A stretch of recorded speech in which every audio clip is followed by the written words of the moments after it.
এসো এখানে। রুক্মিণী, আসলে আমরা তোমার সাথে তোমাদের যদি আরো কিছু বলার থাকে আমায় বলতে পারো, আমি সব শুনবো। তার আগে এই কাজটা বের করে নি।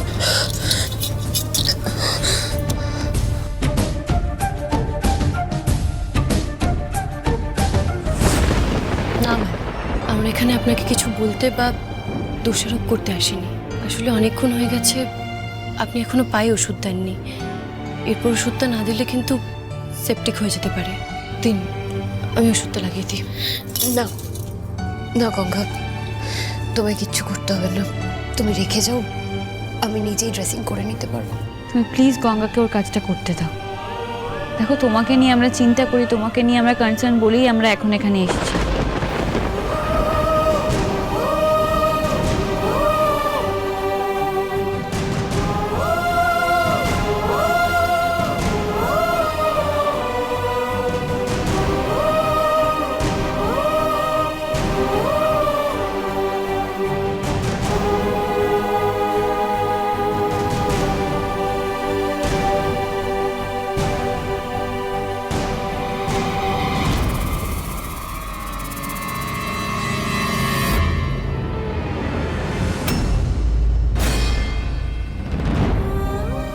দেখি, এবার একটু কম লাগছে ব্যথা। আচ্ছা, আপনি দেখুন তো উঠে দাঁড়াতে পারেন কিনা। নিন, আমি ধরুন। আসুন, দেখে।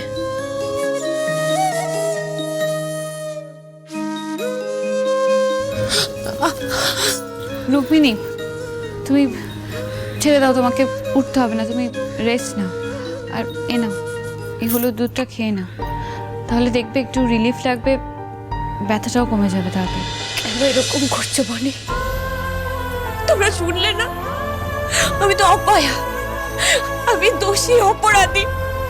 আজ আমি এই বাড়িতে বউ হয়ে এসেছি বলে ঋদ্ধিমার বাবুর এত বড় ক্ষতি হয়ে গেল, আর তোমরা আমার ক্ষত ভরে দেওয়ার চেষ্টা করছো। আমি তো এর থেকে 1000 গুণ, লক্ষ গুণ বড় ক্ষত ডিজার্ভ করি। শুনলে না তুমি কি বললো তখন? ও একদম ঠিক কথা বলেছে, জানো তো। আমি আমি এই বাড়িতে কাল হয়েই ঢুকেছি। আমি না চাই তো তোমাদের সবার অনেক বড় ক্ষতি করে ফেলবো, আমি সর্বনাশ করে ফেলবো। তোমরা সবটা জানার পরেও কেন এরকম করছো?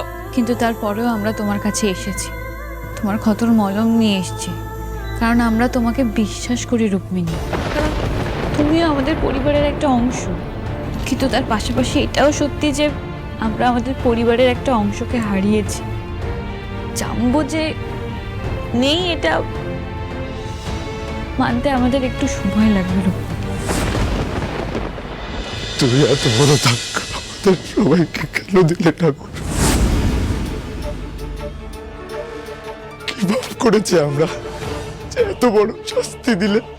আমাদের বাড়ির প্রত্যেকটা মানুষ তোমাকে বিশ্বাস করতো। গঙ্গা বলেছিল আমাকে যে তুমি আমাদের সবাইকে ভালো রাখবে, আমাদের আমাদের আগলে রাখবে।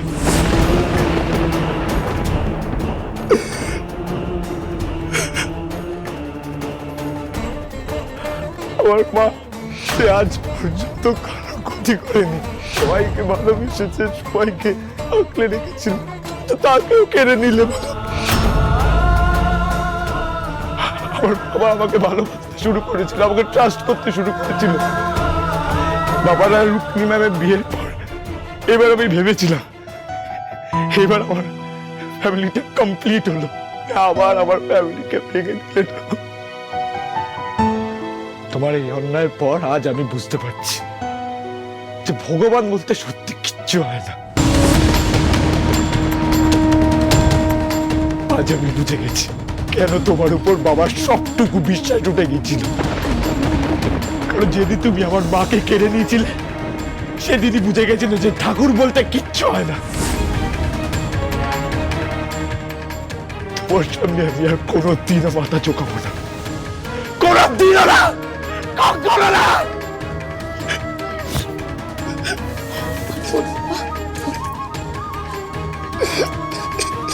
কাঁদিস না বাবা, কাঁদিস না। জানিস তো আয়ুষ, বাংলা একটা কথা আছে জানিস, যে করে আমার আশ আমি করি তার সর্বনাশ। তবু দিয়ে না ছাড়ে আমার পাশ, আমি হই তার দাসেরও দাস। তার মানে হলো ভগবান আমাদের জীবনে অনেকবার দুঃখ কষ্ট যন্ত্রণা দিয়ে আমাদের ভেঙে টুকরো টুকরো করে তারপর পরীক্ষা করে দেখেন যে এত কষ্ট সহ্য করেও আমরা তার প্রতি ভরসা রাখিস কিনা। আর যদি সত্যি আমাদের এত কিছু সহ্য করার পরেও তার প্রতি ভরসা না হারায়, তাহলে ঈশ্বর সব সময় আমাদের পাশে থাকে। তোর এই কষ্টটা আমরা কেউ কমতে পারবো না। কিন্তু তো ঠামের জন্য তোকে শক্ত হতে হবে বাবা।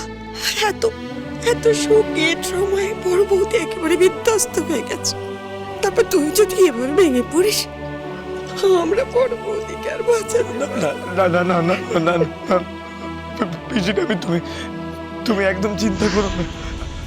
আমি নিজেকে আর ঠাম্মিকে দুজনকে সামলাবো, তুমি চিন্তা করো না।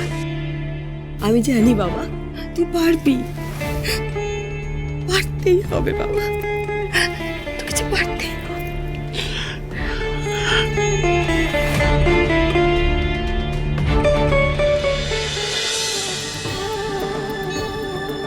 তুমি আমার পরীক্ষা নেবে তো?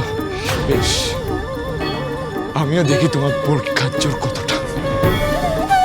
আমায় 1000 লক্ষ বার আঘাত দিল, আমি ভাঙবো না। ভাঙবে তুমি, মিরাকেল করবে, আমার বাবাকে আমার কাছে ফিরিয়ে দেবে। আমিও প্রমিস করছি, তোমার এই পরীক্ষায় উত্তরে তোমার কাছ থেকে আমার বাবাকে ফিরিয়ে আনবই।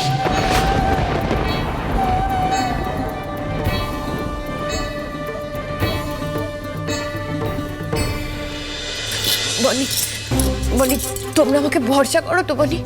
আমার বিশ্বাসে ঋদ্ধিমান বাবুর কিচ্ছু হয়নি, উনি ঠিক ফিরে আসবেন। তোমরা আমাকে ভরসা করো তো, আমাকে বিশ্বাস করো তো। আমি কি বলতে চাইছি তোমরা বুঝতে পারছো তো? হ্যাঁ, আমাদের সঙ্গেও তো গার্ডেনে দেখা হলো। বনিকে খুঁজছিল, কি নাকি ইম্পর্টেন্ট কথা আছে। আমার সাথে?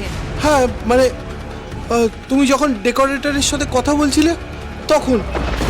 আচ্ছা রুক্মিণী, তুমি আমাকে একটা কথা বলো তার আগে। কি কথা? তুমি বিয়ের দিন আমাকে খুঁজছিলে, তোমার কিছু বলার ছিল আমাকে। কি কথা বলার ছিল আমাকে? বাহ, অসাধারণ। লজ্জা শরম কিচ্ছু নেই না তোমার রুক্মিণী? যে মানুষটাকে শেষ করেছো, এখন তার ঘর দখল করে বসে রয়েছে তুমি। লজ্জা হয় না তোমার? বড়দি চুপ, একদম চুপ বোন। এই মানুষটার হয়ে একটা কথা তুই বলবি না। এই মানুষটার জন্য আজকে আমার গোটা পরিবার ছাড়খাড় হয়ে গেছে। এই মানুষটার জন্য আজকে বড় মামি এখনো ট্রমাটাইজ হয়ে রয়েছে। আর আমাদের আয়ুষ, সেই ছেলেটা ছোটবেলা থেকে তার মায়ের ভালোবাসা পায়নি, আজ সে তার বাবাকেও হারিয়ে ফেলল শুধুমাত্র এই মানুষটার জন্য। আর তোরা এই মানুষটার সেবা করছিস, আমার অবাক লাগছে তোদেরকে দেখে। আর তুমি আমার গোটা পরিবারটাকে ছন্নছাড়া করে দিয়ে এখন বলছো তোমায় বিশ্বাস করতে। তুমি বিশ্বাসের যোগ্য নও, তুমি শাস্তির যোগ্য।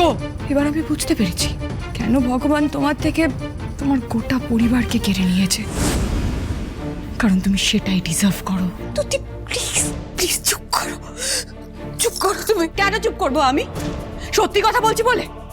স্বাভাবিক, সত্যি তো খুব গায়ে লাগে, সেই জন্য তোমার এখন খারাপ লাগছে, কারণ আমি সত্যি বলছি তো তোমার। প্লিজ সত্যি বলছি আমি। সামলাও, একটা কঠিন পরিস্থিতিতে যদি তুমি এরকম টেম্পার হারাও, তাহলে কাকে বোঝাবো আমরা, কাকে সামলাবো? আই রিকোয়েস্ট ইউ, তুমি প্লিজ এই পরিস্থিতির মধ্যে ঝামেলা করো না। আমরা কেউ সহ্য করতে পারছি না, প্লিজ।